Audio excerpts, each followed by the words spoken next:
Hey everybody, welcome to my channel. My name is Jen. I am a CARC, a CRPA, a woman in long-term recovery, and a trainer of Narcan. So if you look in my description box down below, you will see the link to my Patreon, my merchandise, all my social media like Instagram, Facebook, and you will also see the link for my Amazon wish list. I use my Amazon wish list to help people in my local area who have just come home from incarceration, rehab, or who just are struggling, homeless, whatnot. So if you would be so kind as to look at my wish list and donate, I would be greatly appreciative of that. Also, don't forget to click the subscribe button down below. So today I'm going to do a part 2 to a story I told you guys a week or so ago. I'm going to do shock incarceration part 2. This is about the body bag. So I had previously told you guys in my last video, which I will link the video up top over here, so you guys can go and check that one out if you haven't seen that one. But during my incarceration stay, about 1.5 years in, I decided that I did not want to stay in regular prison anymore, and I went to prison boot camp. It's a 6-month program, and it allowed me to come home to my family a lot quicker. So during that 6-month time, every platoon, which is what is called what your group is while you're there. So it's very similar to military style. So the girls are a much smaller group, so they function as one large group with many platoons within it. So we all are one platoon, but we are many platoons inside of it. So during this time, when the oldest platoon is getting close to the end of their stay, we'll say, they always seem to issue a body bag. It's like the one last final test. It is absolutely horrible. So I will show you guys. I'll put a picture in right here so you can see.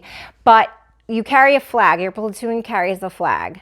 When you catch a body bag, you literally, so we all know body bag, death, whatever. So the flag flowing signals that your platoon is alive and well. Body bag signals that it's dead.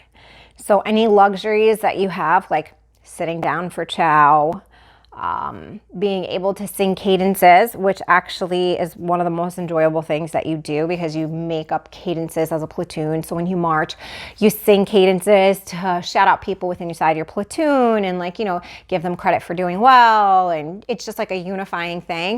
You're not allowed to sing cadences. You actually get like a black sleeve, if you will. It kind of looks like it's about like this, maybe like this long, about this wide, and has a drawstring on the bottom. So, and you literally pull it over your flag and you close it at the bottom, and you carry a flag that has a black body bag on it to show the rest of the compound that you guys are in deep shit and your platoon is dead pretty much.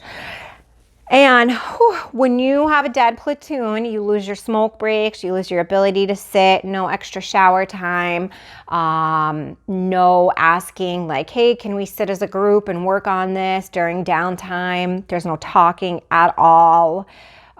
You PT like to death. I remember one night the girls that had school went to school, and normally this would be like downtime where I would like write my husband, write Bella, organize my locker, get ahead on polishing boots, like just, time to myself. We literally had to put on everything in our locker and our rubber boots, which for us girls usually are like knee-high rubber boots. I couldn't even walk in mine. I felt like a duck. And we had to stand on top of our beds, okay? We weren't even allowed to take our sheets off, nothing. So with dirty shoes, the whole 9 yards, we had to stand on top of our beds and face the wall for 2.5 hours. It was crazy. Then we had another DI that came in, and because as you guys know, I explained in the last one, a DI is a drill instructor. That's what you have instead of COs, corrections officers. In shock, you have a DI. He was his DI Georgia. I'll never forget him my whole entire life. He made us go out to the log pile. So we have logs that are like, anywhere from this big to like this big. The women's tend to be smaller and not as heavy, but sometimes just because they're small, they're solid as shit. Let me tell you, those logs that we had to pick up and carry, so I had black and blues on my shoulders for like a week afterwards. So we had to go up to the log pile, we had to pick a log, and we had to carry it around. And then we thought we were just gonna move as a team effort, I guess like as a team morality, you would move the log pile from one spot to another spot, like in front of your dorm. Well, they made us do this for 3.5 hours, and then we had to each pick up a log, and they made us go inside with it. I guess because we were women, they found it funny to say that those were our babies. We could not go anywhere without our babies. If we had to go to the bathroom, we were not allowed to go to the bathroom with our babies. We had to ask a neighbor to babysit, and she had to hold both the babies as you went to go use the head, because that's what the bathroom was called. If you left your child unattended while you went to the head, you had to go outside and scream in front of the dorm for like 20 minutes. One girl, and this was kind of crazy because she actually had a baby and her baby passed away, and she had to go outside and yell for like 25 minutes. I'm an unfit mother. I cannot keep my child alive. Like, some of the shit got crazy at times. It was some of the things I look back now and I can't even believe, like, they made us roll in the mud.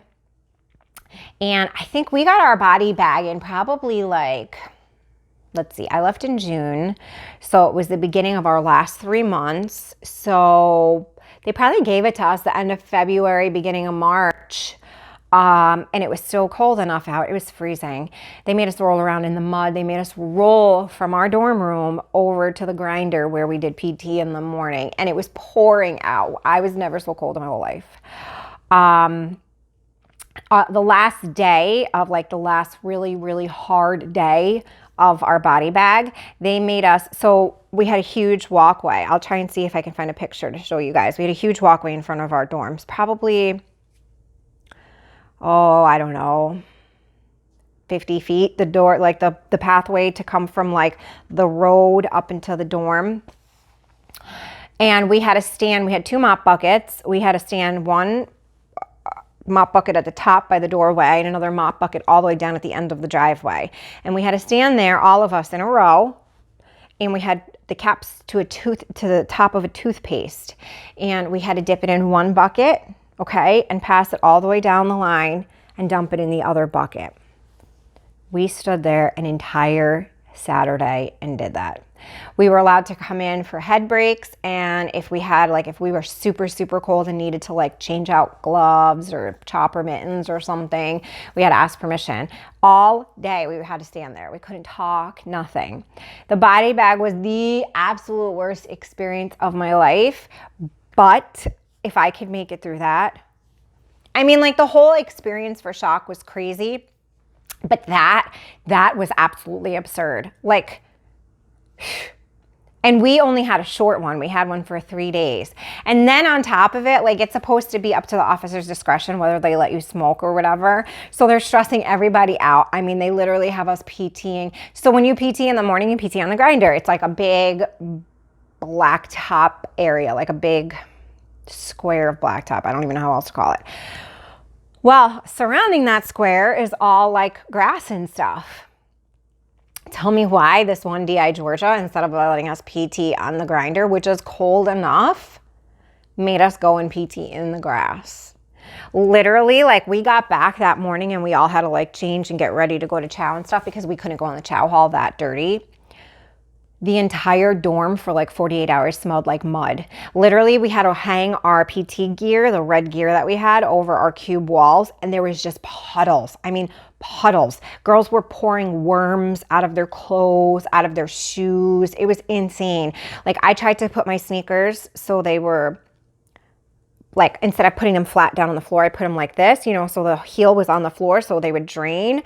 And I put them against my heater. I got my ass chewed for putting them against my heater. He was like, "What, do you think you're better than people? You want to heat your shoes up?" And I was like, no, I just don't want them to be soaked for the next morning. I think for like 4 days after that, my sneakers were probably wet every morning. And there's nothing like putting wet sneakers on to go outside in the cold. It sucks. We had to do like laundry because all your stuff has to be, they call it high and tight. So everything has to be like spotlessly clean and tucked in properly and look the same. And no one's like, you know, you have like tags on your clothes that have like your name and your DIN number, and nothing could be like peeling up. If you have like a tag peeling, they'll come over and rip it right off. We probably had to like wash all our clothes that morning after PT. Like 3 rounds, we had to put all our stuff in.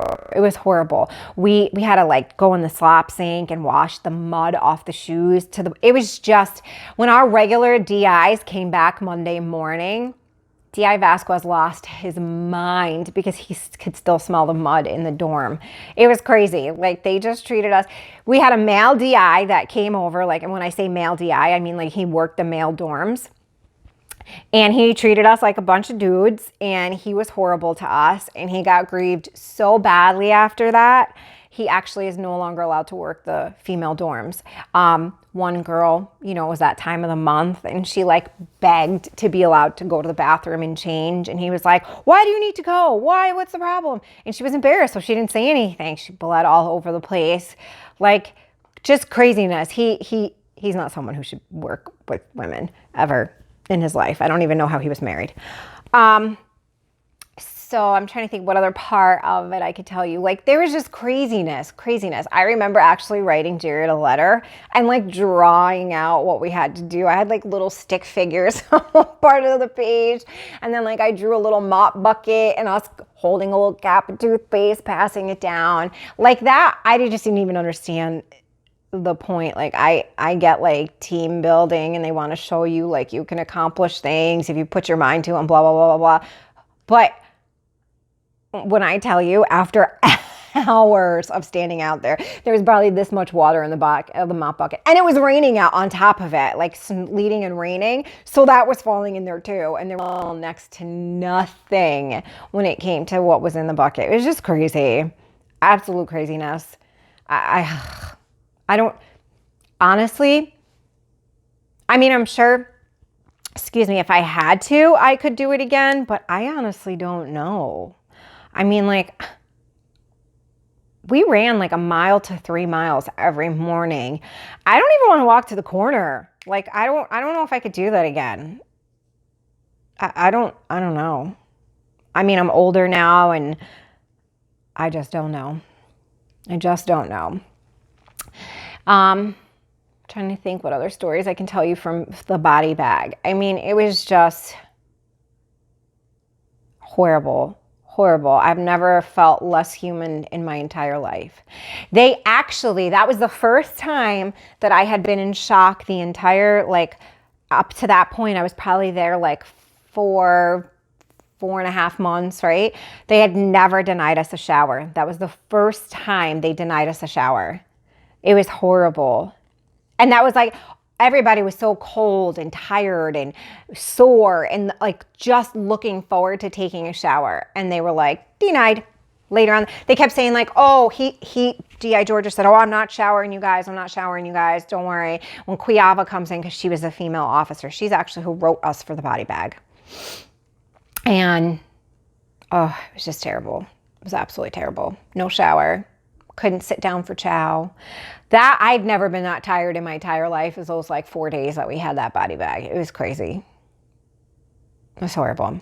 So if you guys notice, I got a little microphone. So please let me know in the comment box down below if you guys can hear me better, because I know a lot of you said that you were having a hard time hearing me.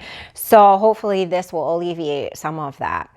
And I also wanted to tell you guys, so I've decided that from now on, well, what's today's date? Probably not this week, but starting next week on Wednesdays, I'm going to do a mini series with you guys. I'm going to do like a wellness Wednesday, and we're going to do a bunch of giveaways and stuff. I think the first giveaway that we're going to start with is a yoga mat.